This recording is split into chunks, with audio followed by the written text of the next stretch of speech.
So the Boot Room initiative came around having a chat with Ian McGeechan about some of the stuff he's seen across different countries where coaches get together, not necessarily from the same sport, and just discuss things that hopefully we can take learning from within to the academy and provide a really good experience for the players. So we started this last year, and we try and run one a month, and this year so far we've had 3 presenters. We had Alex Powell, who's at Newman University, and he discussed with us some of his learnings around mental toughness, what that actually means, and how we can apply some things within the academy to build players up in certain areas where they may be deficient.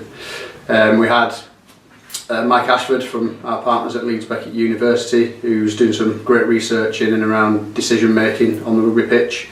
He was talking to us about how different positions might need different types of training to replicate what they see in a game and things, so there's lots of good stuff there. And he's going to do some work with Steve and Scott in the under-18s in the next few weeks.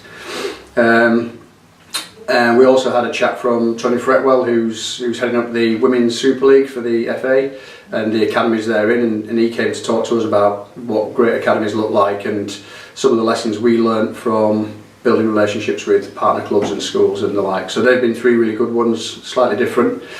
Coming up in the next few weeks, we've got Steve McNamara, who currently coaches Catalan Dragons, talking to him around how you create an identity when you get players from all different schools and clubs, and you get that kind of tribal stuff where week in, week out they're belting each other, and then you try and bring them together and represent Carnegie in the academy. So he's going to talk to us about how he did that with the England Rugby League team, which we're looking forward to. And then we have Brian Ashton coming in. So Brian's going to do essentially a Q&A with all the staff and just pick his brains with his bags and bags of experience over the years around different types of coaching techniques, what it's like in different cultures, different environments, and just essentially take as much as we can from him. So there we go. If anybody's interested in coming along, drop me a line.